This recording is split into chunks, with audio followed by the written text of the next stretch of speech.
A very good morning. We're glad you're still with us here on Morning at NTV. We are coming to you live from the Kampala Serena Conference Center. And if you're just joining us, we are at the Kickstarter segment of the program where we shall be looking at the security disruption following the attack in Kasese that's left 41 people, including 38 students, dead. It is the latest in a series of attacks across the border between Uganda and the Democratic Republic of Congo. Now, in the aftermath of the attack, of course, the news began to flow in. The media attempted to get to the area as soon as many of the correspondents and reporters of the various media houses could. But establishing the facts on the ground turned out, as we have seen over the last 36 hours, a nightmare on its own. The facts are grey and you cannot tell what happened exactly, apart from the fact that life was lost, property destroyed, and the latest spectre in Uganda's security situation coming under scrutiny. The president has come out and of course spoken about the event, commiserating with the relatives of those that were killed, and of course in line with national duty. That is very commendable, given the fact that he's also grappling with his own recovery from COVID-19, but of course tests, the latest coming out negative. Now, the president was very categorical in saying the attack was conducted by the ADF that is intent on showing the Uganda People's Defense Forces and indeed anybody else within the region that it is still a force to reckon with. Do we have any reason not to believe the president? He gets all the briefs from intelligence officers on what happens. But before the president spoke, his wife, the First Lady, who is also Minister of Education, also issued a statement in which she hinted the attack could be the work of detractors and part of a wrangle with that has the school owner and some other alleged detractors on board. That is the Minister of Education, this being a school, and the fact that her junior minister, John Chrysostom Muyingo, was on the ground. We ask the question, was she speaking from a point of knowledge after being briefed by her junior or not? That is going to be explained later. The police was the first to come out with a tweet describing the event as a terror attack. Now, for the citizens and journalists, in equal measure, the police must be believed. But who should we believe? Is this a catastrophic collapse of the communication lines within government, the president, the Minister of Education, the commander in charge of the region, all speaking from different dimensions? That is not mine to excavate this morning. We are here to understand why these attacks are rampant and what this means for the region, especially if it was the ADF. If it wasn't the ADF, then perspective shall be provided. I'm joined by eminent persons who will be helping us understand this dilemma, both for the media and indeed the country. Dr. Tolit Ayita is an independent researcher and a security analyst. Many thanks for making it to the show, Doctor. My very first time to interact with you. I'm glad you made it. We're also joined by a usual suspect, I must say, Allawi Ssemanda, a scholar of international relations. The perspective very much needed, especially with regard to strategic security within the region, is something we are looking forward. Welcome to the program once again. And of course, Solomon Asiimwe, Professor of Security Studies and International Relations at Nkumba University. Gentlemen, I'm emboldened by your presence. First and foremost, I am confused, as any other person out there would be, on who or which particular elements are responsible for the latest attack in the country, in the western region, in Kasese, a flashpoint region in itself. Right now, the eyes and fingers are pointed to the Allied Democratic Forces in the Democratic Republic of Congo. The rebel group has carried out such an attack before, so its methods of work are well known, and very quickly the conclusion can be made that it was indeed the ADF. Since Dr. Tolit Atia is coming to us for the very first time on the show, allow me give him the opportunity to give us a preamble and perhaps enlighten us on what could actually be the situation on the ground. What is happening? Thank you so much, my colleagues on the show, and a very good morning to the viewers. I would like to start by, of course, condoling with the families who have lost these very young and hopeful souls. For any country, its young people, its youth, are actually its integral future.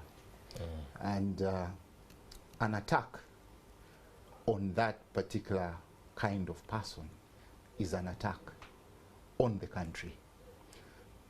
So it's from that basis that I would like to think that this is a matter that should be thought about very, very seriously. Of course, in your opening remarks, as you ably point out, the messages and the commentaries we're getting bring a lot of mixed feelings. If you were in the position of a parent or a resident in Kasese and in the environs, whose most desired interest now is to get to the depth of this attack, and also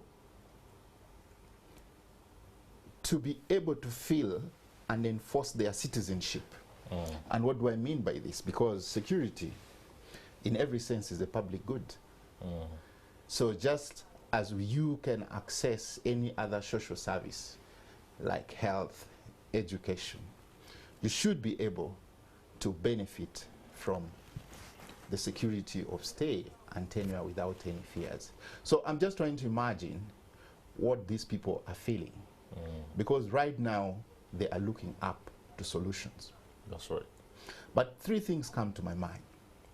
And this is how I would like to look at this issue. Of course, this is not the first attack on Kasese. We know that the ADF over 10 years ago attacked a school, a college, Kichwamba, and the death levels and the extent of the atrocity was even probably higher than this. But of course, you cannot compare violence. Violence is violence. It's violence, and violence needs to be deterred. So in a very security lens, I don't see why there is so much speculation from the authorities. Because one, sometimes when we are examining these trends, you look at its nature and manner. So the attack of school and attack on say students is quite characteristic with the ADF. The ADF, yeah. So that probably puts them on that spectrum.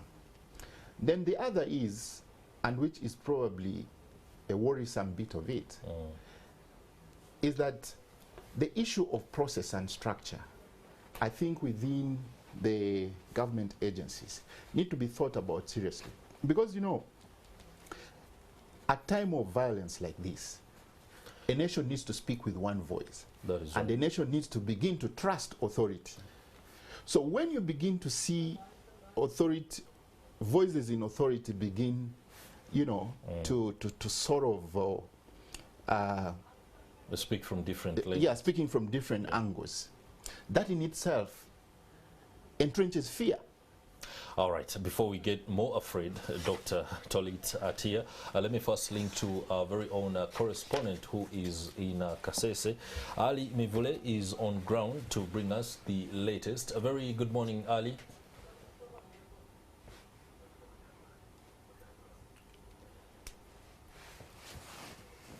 Ali Mivule is on the ground, and we are trying to ensure that the vagaries of technology are worked out pretty much so that we can have that update on what is happening there, especially in light of how the relatives are holding up and coping with news of the tragedy and what the security forces are up to in terms of their latest phase of investigations. I would love to have Dr. Atia complete that particular point on process and structure and the fact that there is conflicting information that is coming out. Does that in itself embolden anyone who could have been the perpetrator in, well, getting away with it very quickly? Yeah, sure, because you see, one key element to this, for instance, if you look at this attack, the media has reported that the attack has probably stayed up to 2 hours in the premise or the objective they aimed at.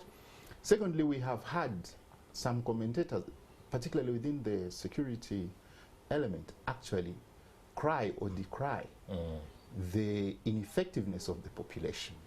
Now, you see, that cannot be taken for granted because a top commander says these suspects probably lodged around for even 2 days.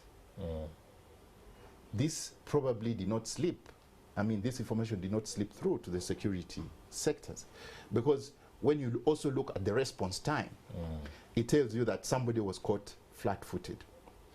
Now, you see, we know that we have troops in the Congo pursuing the ADF. Okay, very quickly. Yeah, and there has not been much consensus on this movement into Congo. Parliament, in all the 3 instances, was never consulted, has never endorsed. The opposition has its own misgivings about our presence in Congo. But you see, as a country in war, because war is both a physical element and a psychological element. All right. So you need to draw, you need to rally the support of the people within your mission. So this kind of tactical error, probably the particular locality, if you decide to localize it, maybe they are not in support of the presence of the UPDF in the Congo. Interesting perspective there, but I wouldn't allow us to go straight into the mandate of the Uganda People's Defense Forces in being or acting in another country on behalf of our own security interests. That could perhaps take us into another discussion. We shall, of course, delve into it a little bit briefly. But Professor Solomon Asiimwe, you are studying these things as a professor of security studies and international relations. This attack plays well to the strategic framework of the politics of the day in the region. The Congo is not convinced that Uganda's place in the Congo is to ensure security of both actors. There are elements within Rwanda who think that being pushed out of Congo, given their strategic interests, doesn't work well because it emboldens their own rebels who are fighting against Kigali. It also emboldens the Uganda People's Defense Forces that hasn't been on good terms with the Rwanda's army for a few skirmishes here and there. This attack, in all intent, is a timely precursor to that confusion, isn't it? Okay. Moderator, thank you, and my colleagues on the panel. I also want to sympathize with the parents who lost those dear ones, but also the country, the government, the Minister of Education, and everybody really. This is unfortunate. Starting from what you're saying, I think, I don't know whether you're saying the Congo is not happy by UPDF being there, because the UPDF was invited by the Congo government. If you talk about the Congo, yeah, they're there under an agreement with the government of Congo. But of course, yes, some individuals may not be happy. But also, you know, the East African Community has also agreed to deploy in the Congo. But I would want to come back to this issue. To me, moderator, at this level, we should be giving solutions to help our security forces. Okay. Yes. What has happened, you know, first of all, we are under war, a terror war, you know that very well. The country has been under this war for some time. And the ADF is pushing our forces into what we call asymmetrical warfare. They are pushing them in asymmetrical warfare, where the ADF has no base, they have no bases, or the ones they had in DRC have been dismantled by UPDF. So they are breaking themselves into smaller groups to do terror. And you imagine a government force moves in organized format, in platoons, in the companies. But how do you start chasing 3 people, 4 people? It becomes a challenge.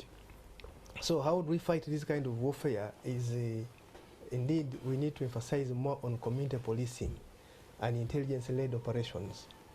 So what my colleague has just said, indeed, if these people were in the country or in that area for 2 days and unnoticed, it tells that our community policing and intelligence operations have a question to answer. They need to be built up again because it is the people who give information to the intelligence. That's right. So the people in Kasese, in these areas, are aware of what is going on, aware that we're still under war. Because recently, I think a few days ago, ADF had just attacked some parts, I think in the Congo, near that border. So the intelligence really should have been maybe heightened and to see how we report it is. Maybe there's a problem on how to report, whom to report to. You know, community policing to work, the levels of cooperation between the security and the people must be high. So we need to ask those questions. Cooperation and trust. Cooperation and trust of the people with the security forces, the police and the intelligence. So these things are going to happen more. We may have another attack tomorrow because we are now in asymmetrical warfare that ADF has put us in. Okay. And so we must find solutions. Yes, I've heard the president saying more troops are going there. Those troops, yes, will work, but they may not fight this kind of war and complete it. They have fought, they have destroyed them in DRC, but they're still there. The terrorist just needs one act that he achieves, okay? And then he succeeds. All right. Yeah, of course, the president there speaking about gaps that need to be addressed. Let's now go to Ali Mivule, who is standing by in Kasese. He's been covering this story for us ever since Friday when the event, Saturday, of course, when he arrived there. Very good morning, Ali Mivule. It's a very good morning to you and welcome. Once again, we're still here in Kasese district where we're giving you updates about the recent attack of the suspected ADF rebels here at Lhubiriha Secondary School. Just behind me, that's the school that was attacked, and it is still a somber mood here. You know, during today, like it's a Monday, you would imagine that you'd see some learners, you know, walking to school and also the day scholars coming to this school here, but the gate is closed and there is nothing to show that there is actually something going on. In the morning when we came here, we just saw some security personnel that were being brought here, policemen and the army being brought here to continue manning this entire area. Remember, this is still a crime scene, and so far we've also heard that some of the schools around have actually been closed, so we're yet to ascertain that. We're going to be finding out more about that. But from yesterday, the burial of those that were killed started yesterday at different places here.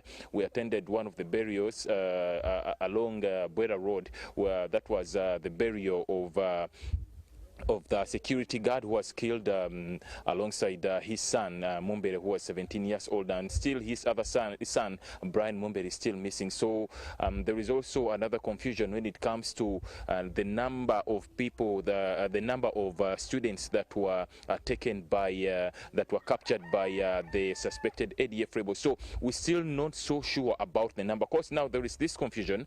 You find a family that tells you that my kid was taken, but again, another family family says, we're not sure if the kid was taken or he's among those that were burnt beyond recognition. So remember, we're also waiting for some DNA tests of the bodies that were burnt beyond recognition. So there is still that confusion. Either they were taken by the rebels, or it's they're among those people that were burnt beyond recognition. So that's one of the challenge here. But again, yesterday at the mortuary, there was something there.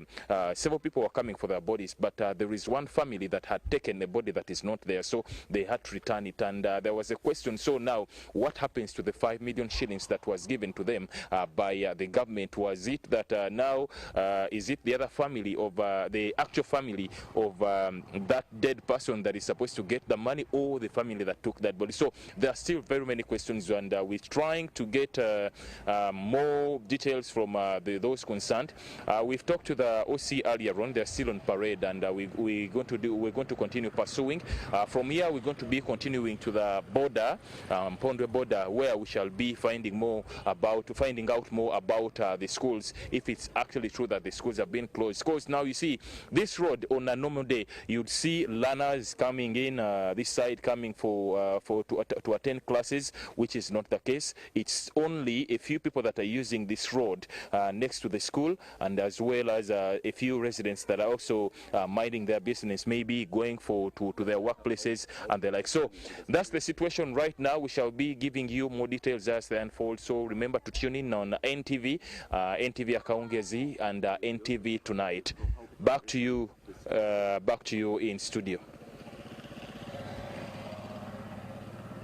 All right, many thanks, Allawii, for the update there, coming through from Kasese at the scene of crime, of course, following events on a Friday night that saw at least 41 people, including 38 students, killed in a suspected attack by ADF rebels. I insist suspected attack because over the last 36 hours, theories have emerged on what could have transpired. We are not excavating the total detail because the police and other investigators are on that. But our very own Allawii will of course be moving to Mpondwe. I've instructed the producer to ensure that he finds information on the events, especially in the days in the run-up to Friday, to help us understand who could be behind this attack, especially when you have the president, a minister of education, and the commanders, as well as the police, all speaking from different points of view. Let me come to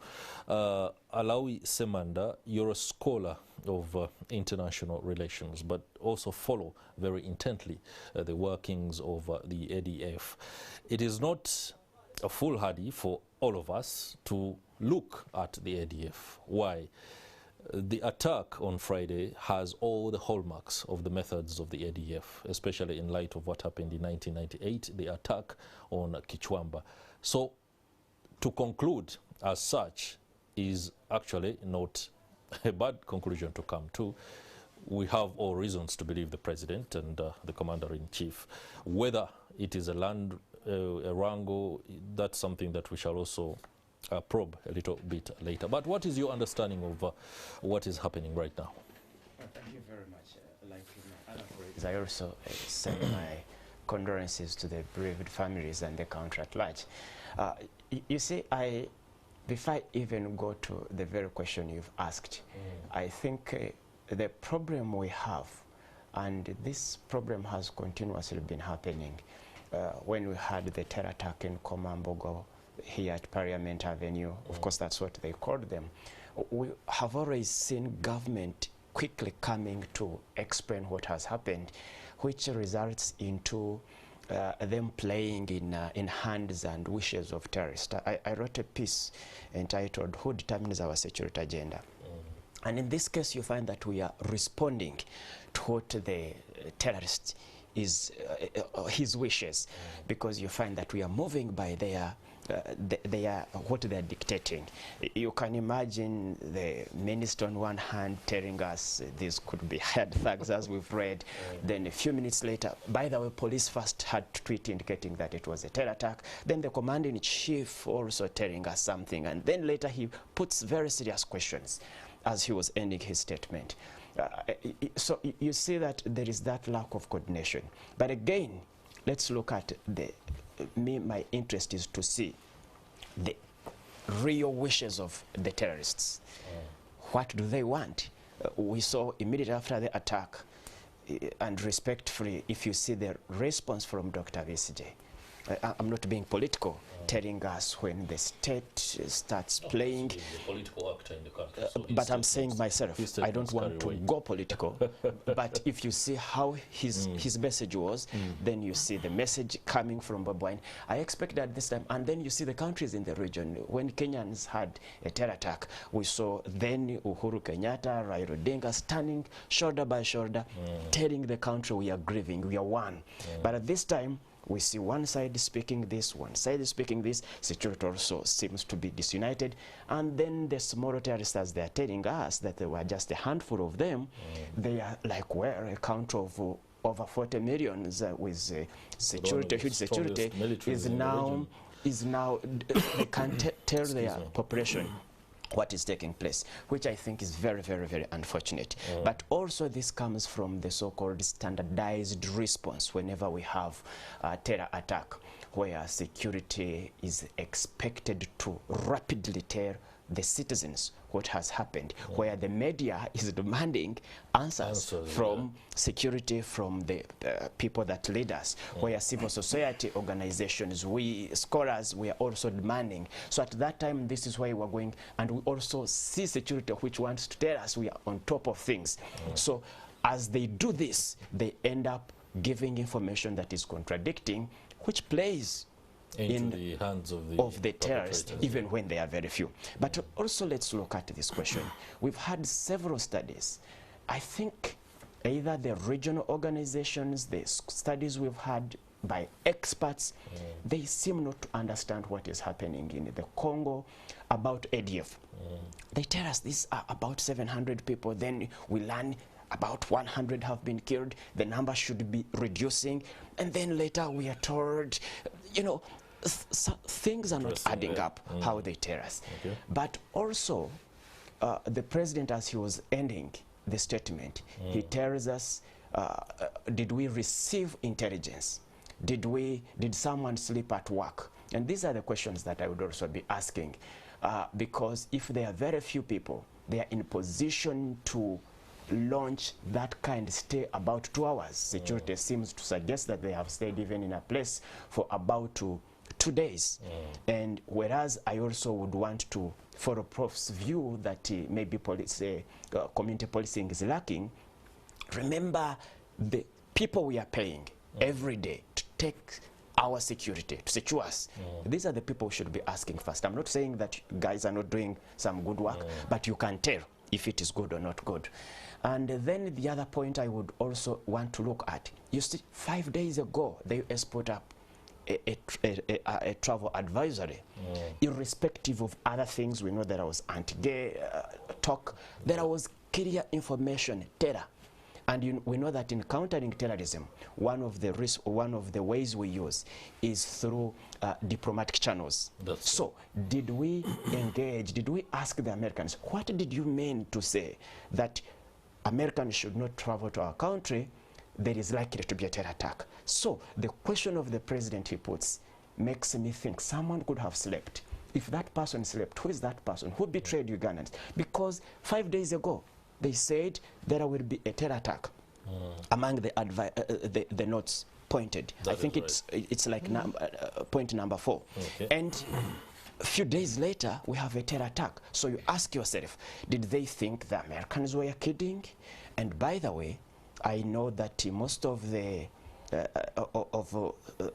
these missions, at least you find sometimes they have information, but they will not force this information to you. You have to take lead to go and pick more once they give you a lead. That is very telling, and thanks for that the perspective. I'll be throwing that to Professor very shortly on whether there is efficient cooperation, communication between diplomatic posts, including embassies and missions, and the armies of countries, including Uganda. But that will be coming up shortly after the break. And of course, I'll be asking Dr. Atia too, in case intelligence is found to have slept on duty. What is happening to Uganda's intelligence and the military? If a president can come out and say there are gaps, and he doesn't, or rather he hopes it is not a case of, for example, fuel not being issued to the officers who are supposed to man some of the vehicles that could be doing patrol.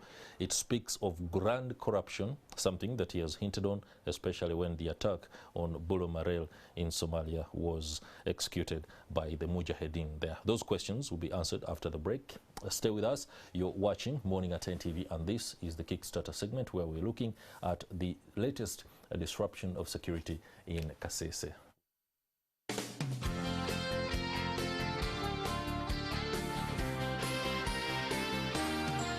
Morning at NTV.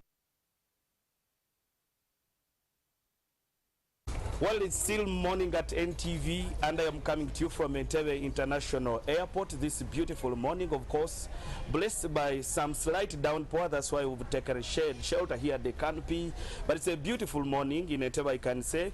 The airport is quite busy, and our Muslim brothers and sisters are traveling to Makkah.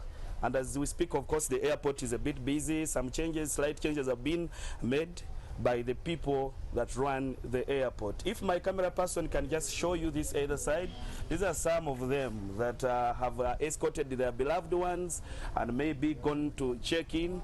But of course, it continues to be a busy place. But civil aviation alongside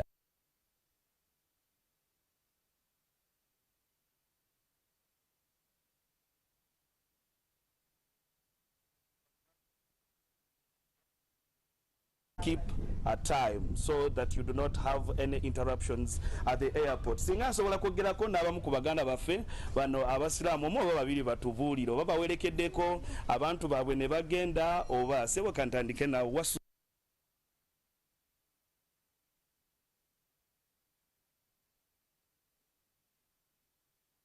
mukadde wange district kazi wa Mukono tumuwerekedde era nga ali mu nteekateeka tumusuubira okuba nti ssaawa 3:3 ajja ba asimbudde inshallah. Okay, naawe mukulu sembera wano just second mu buuzeeko olina gwowerekedde ng'agenda bweru.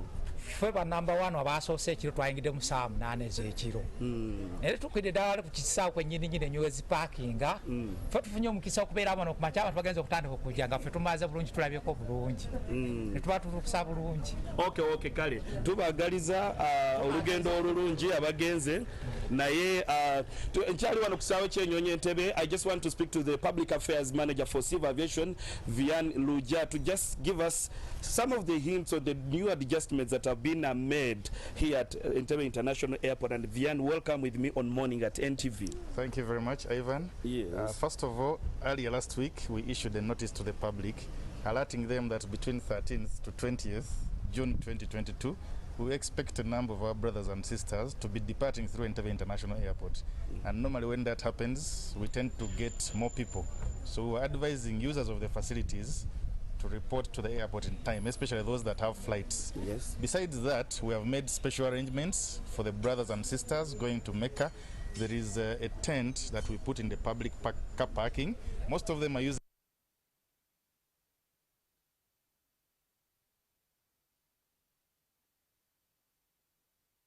and the next day. Okay. But we are putting them in one central place for a proper briefing by the organizers of the Hijjah. And after that briefing, 10 people from amongst the organizers escort the entire group to the departure area, assisting them through the processes to avoid any. We have seen many checks now you've put at the entrance somewhere where those who have escorted them do not have to exceed a certain point. Why are you doing that? Because of the influx of many people, you need to control the crowds to an extent, and that is why that is so. Yes. But most importantly is that central area where they are being briefed on the procedures and expectations so that they move together in an organized manner. Okay. But besides that, you earlier on alluded to the issue of the parking. Yes. Which indeed we introduced a new mobile money payment system that has been tested for some time, and is in operation, that you don't have to physically walk to the machine to pay for parking as you depart the airport. You can use the USSD code *227#, then follow the prompts. But you need to have airtime on your phone because it charges you 220 shillings for airtime for the transaction. There is no more mobile charge. The only charge is that 220, but you conveniently pay for parking using your mobile phone and exit conveniently. But most importantly, we commend or we thank our Muslim brothers and sisters for this. It has contributed to passenger traffic.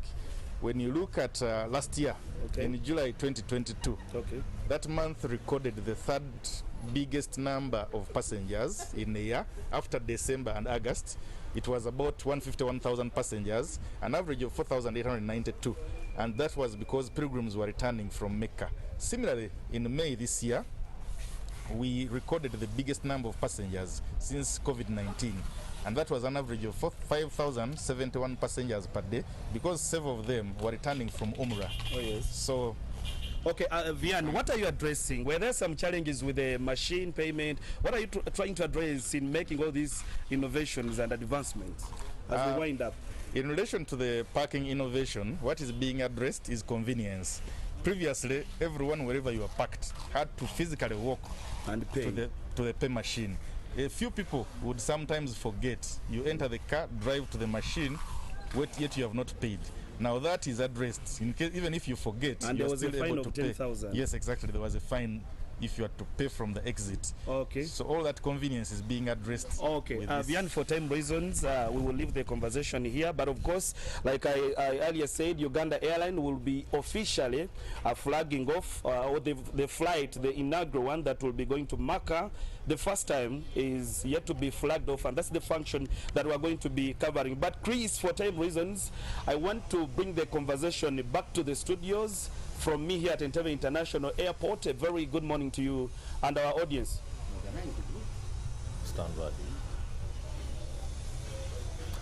Thank you very much, Ivan K. Walinyolo, for the updates there on those that are making their way to Mecca for the annual pilgrimage. And of course, the story of the changes in at NTV Airport will of course be coming up a little bit later in our subsequent bulletins, NTV at 1, NTV Akaongezi, as well as NTV Tonight. So you better be on board with regard to that. Let me just return to studio where we're having a conversation on the latest security disruption in the wake of the killing of 41 people, including 38 students at Lhubiriha Secondary School in Mpondwe, that is in Kasese district, on a Friday. The aftermath of that event is being felt not only in Uganda but across the region. Let me return to my guests. I have with me Dr. Allawi Ssemanda from the Development Watch Center, who is helping us with the international relations perspective. I also have Professor Solomon Asiimwe. He's a professor of security studies and international relations at Nkumba University. Also joining us this morning is Dr. Tolit Ayita, who is an independent researcher. These minds need to be tapped, and it is about time that we further probe what is happening. I want to put it first to Professor Solomon Asiimwe. The American Embassy, as well stated by Dr. Allawi Ssemanda, had information about an impending terror attack. The dynamics of such events, or how they will play out, is really never known. It's a case of having an idea that somebody somewhere is planning something.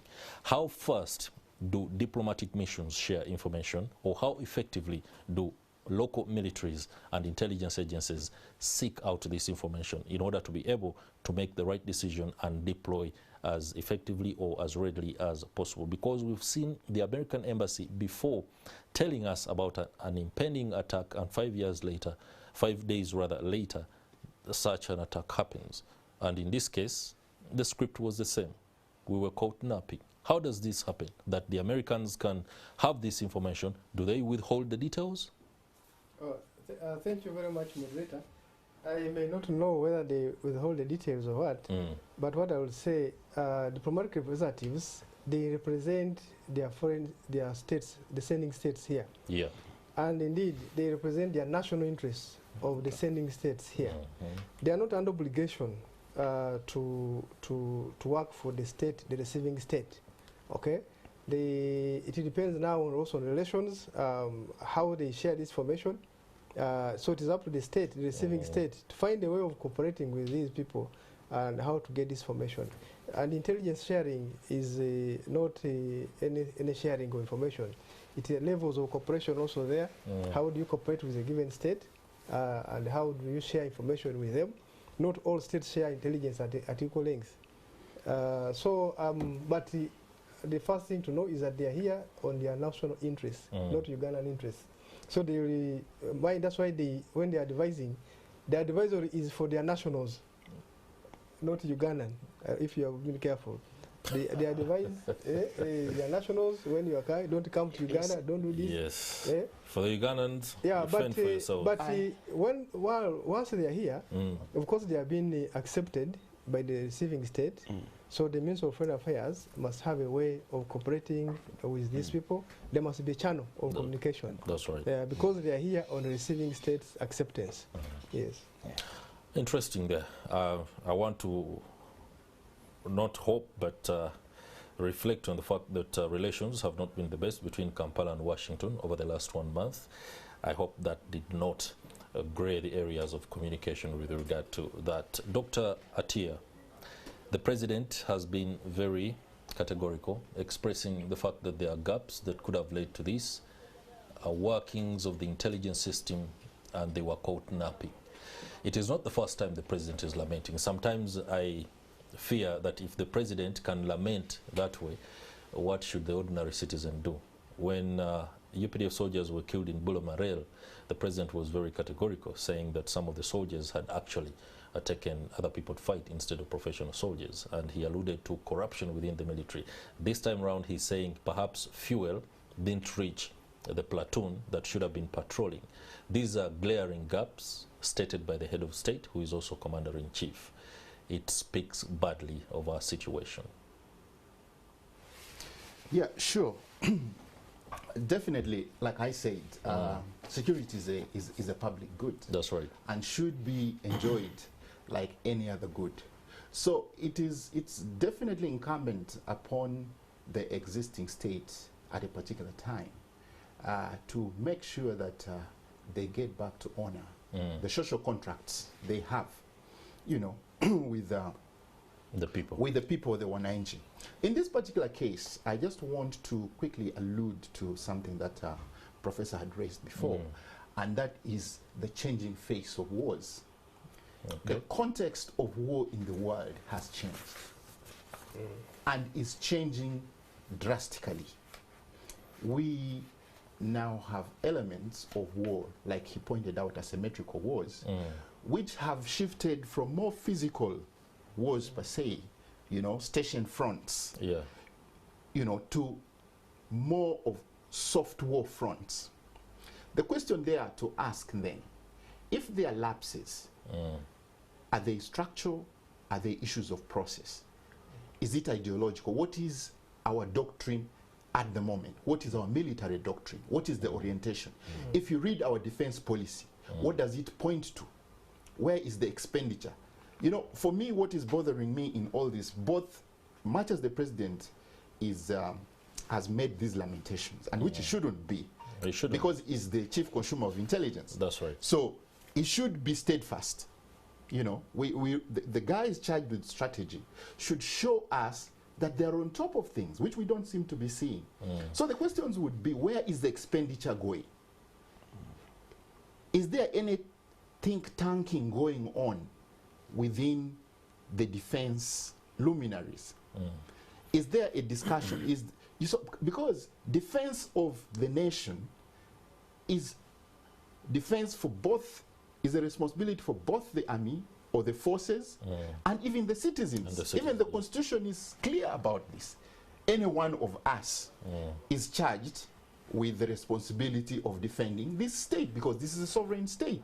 So where is this expenditure going? Is it going in the right place? So if the context of war has shifted today, and we are still talking about men, taking more men, taking more, where is the expenditure on the soft fronts? Where is the psychological war? I'll tell you the issue of Kasese, if the stories we are getting are correct. Very quickly. There was a tactical lapse. Because the immediate community should have been able to pass some information to intelligence. So, is there expenditure on civil military activities? The foot soldiers on the ground, ISO, the DSO, the CMI elements on the ground, what level of interaction? Is it structured? Is it being funded? Is it being followed up? There have been reports of headbutting between those agencies. So as Prof and Allawi have clearly pointed out, I think we are caught up in a situation of, I would look at it, we are caught up in a situation of, competing ideas without necessarily having a clear picture. What is the security architecture of the country? Because like Allawi said, yes, politics has opposition. But what does opposition think about national security?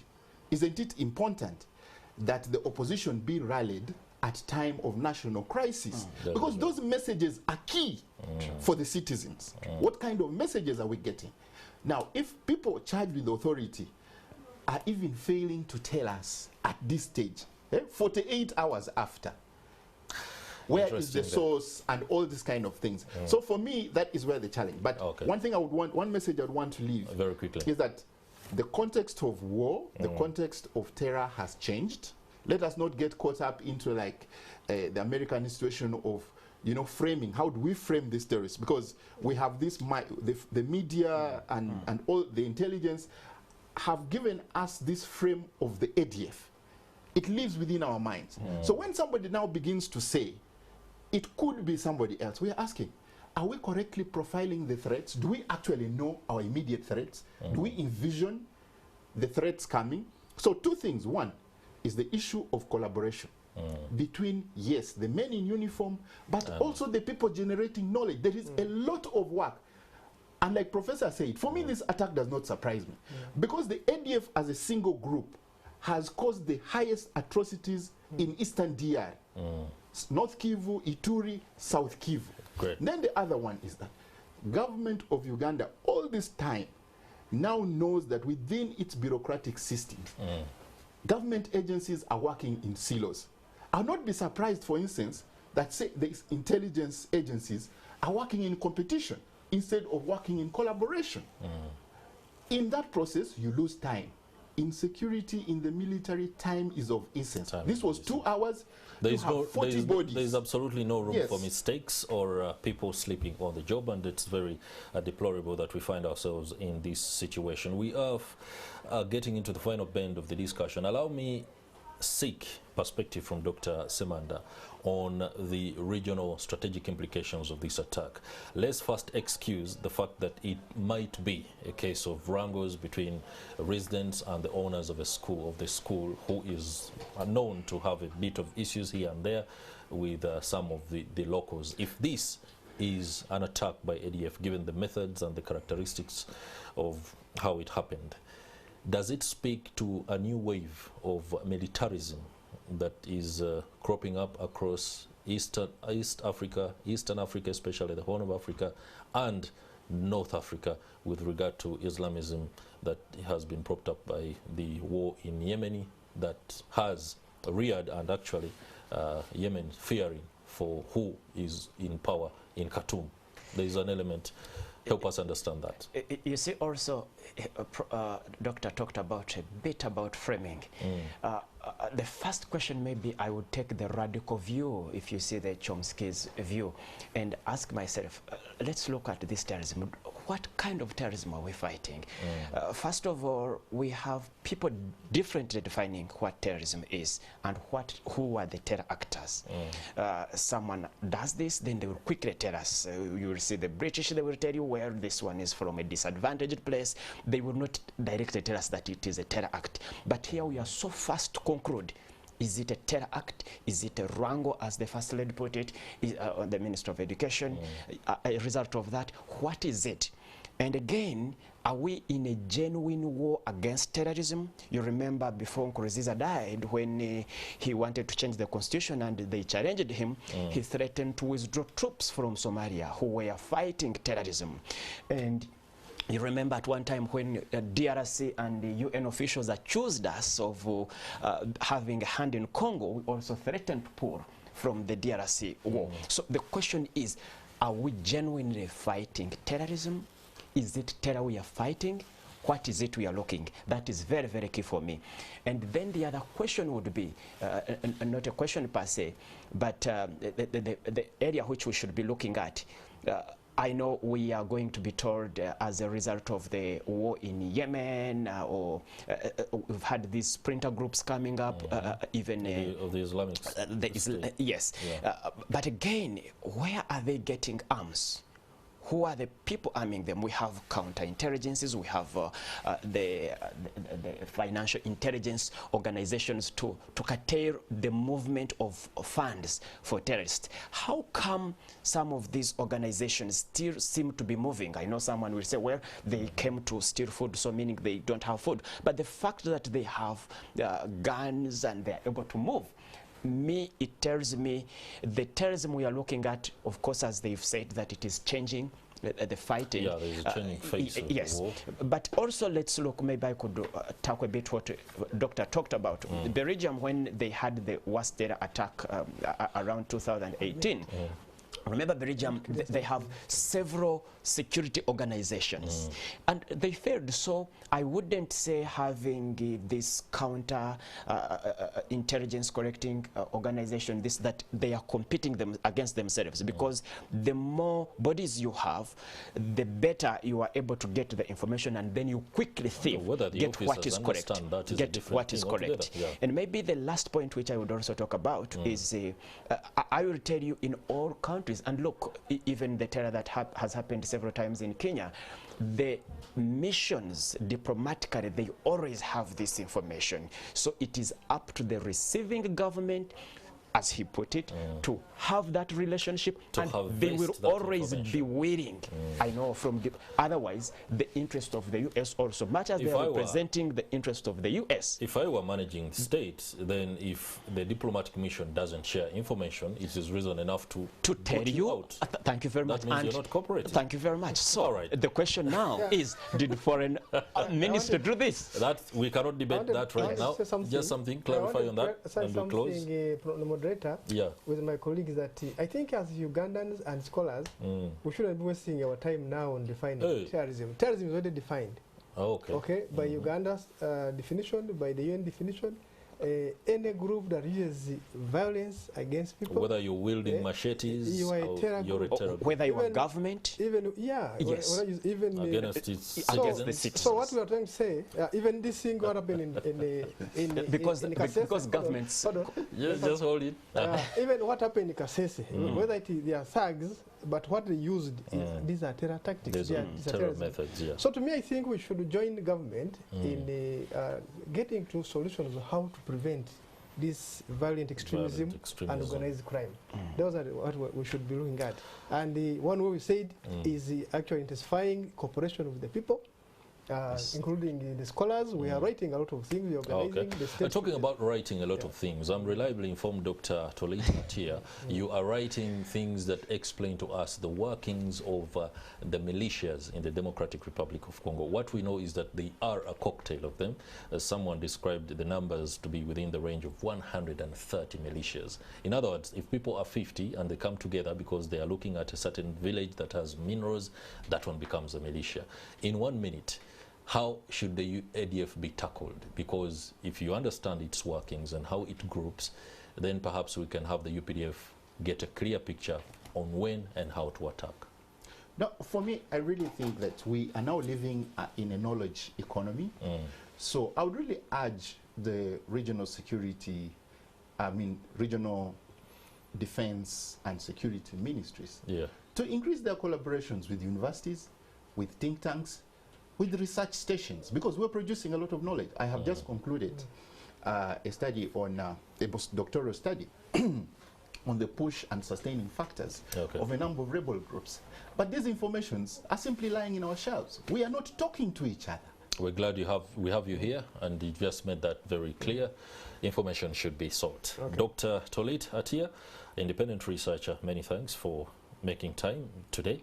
Many thanks to you too, Dr. Allawi Ssemanda from the Development Watch Center, as well as Professor Solomon Asiimwe, Professor of Security Studies and International Relations at Nkumba University. Now, as a ritual, as we end the show today, some wishes, birthday to a few people who were born today and are looking forward to a destiny and, of course, a prosperous life. Mr. Herbert M.M., Mr. Herbert M.M. at Maurice Mugisha, cheers to many more awesome years